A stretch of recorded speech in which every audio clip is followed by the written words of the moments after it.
This video is brought to you by eBay Australia. They've teamed up with CNET to show you how to reset your old iPhone before reselling it on eBay.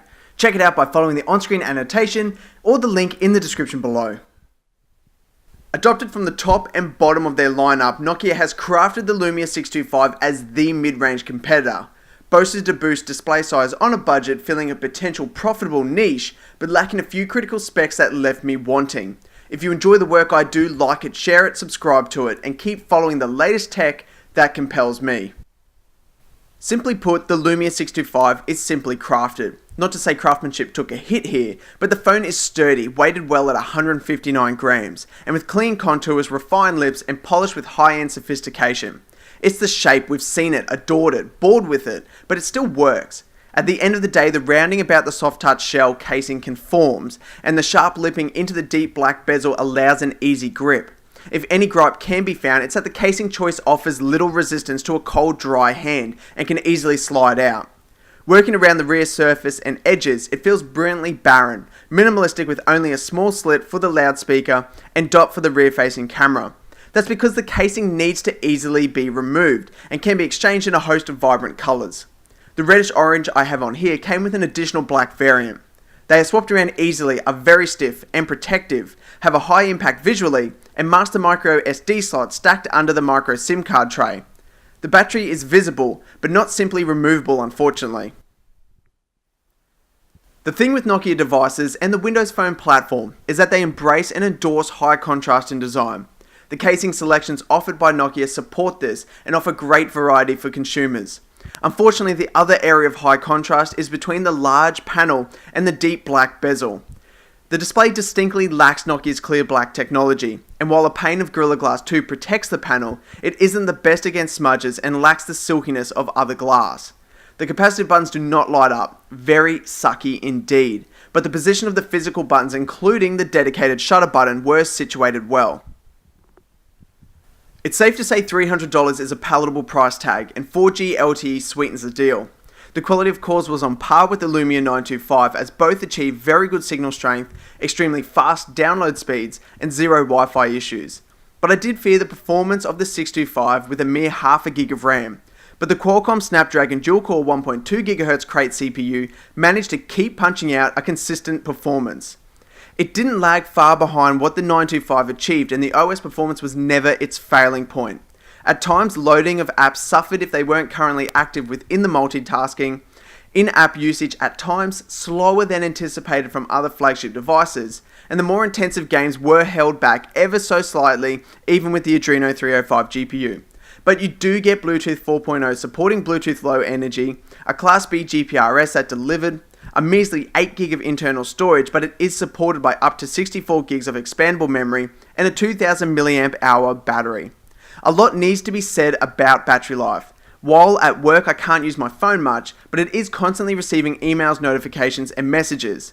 On my breaks, driving at home, it is constantly under the pump, browsing and interacting with lots of media. It's been 9 hours since my last full charge, and I have 85% left. And I have been home for hours.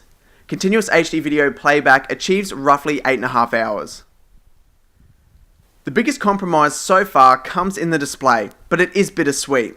You get the biggest display Nokia has ever put out, a 4.7-inch IPS LCD, exhaustively stretching out 480 by 800 pixels to a point that detracts completely from the wonderful so far experience.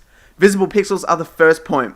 Lacking sharpness, poor viewing angles, and poor daylight performance are major sticking points with me. The super sensitive touch is an adequate inclusion, but without clear black, the panel's kind of washed out, and thankfully I can and did amend the colour palette to something more vibrant. An edge light bleeding from the base doesn't say much for quality, but do I care about such a big display with such a little cost? Of course I do. It's one hell of a market to be covering, and I'm still oddly kind of sold on it. The use I got from the 65 was endless. It's a Windows Phone 8 Amber device made by Nokia. You get an OS that takes some getting used to. It lacks brilliant app support, but it is growing. Web apps can be slung onto the homepage, and at the end, it feels less isolated from the supported Android and iOS worlds. Once accustomed to the text-based interface, things are intertwined luminously. Customization is limited to color themes and expanded by live tiles. Notifications are there, embedded in your personal tile, but not glaringly in your face where they should be. Nokia is the best supporting OEM for the platform, so you get fantastic inclusions made in-house. Their Drive GPS mapping service is comparable to the best around, but the 65 lacks Drive Plus. SmartCam is there, but not the new premium suite to be seen in the flagship devices. And Glance is lacking, which will display time and notification information on a lock screen, because the 65 is utilizing LCD tech, not AMOLED. The Windows keyboard could do with a tweak as well. I found the spacebar to be squished too much in the middle, and I often would find myself hitting the comma button. In landscape, they also don't maximize the real estate, leaving the keyboard bordered either side. Big display, big expandable storage, and excellent streaming over Wi-Fi or LTE, endless hours of fun. The loudspeaker does enough without providing a riveting depth of sound. The included headphones are cheap and perform as such, but boosted by Dolby Music sound enhancement. Unfortunately, the cameras are a mixed bag. I've got to assume the crowd this phone will attract will likely be younger, they will be loving the large display and the media experience, and be fiends of social media. Proficient performance of the 5-megapixel autofocus LED flash camera is absent. The 65 hasn't been gifted with the mastered Carl Zeiss glass, and that is noticeable. Daylight performance gave through reasonable quality, though shadow areas never felt investigated by this sensor, and low light conditions ladden the subject in grain.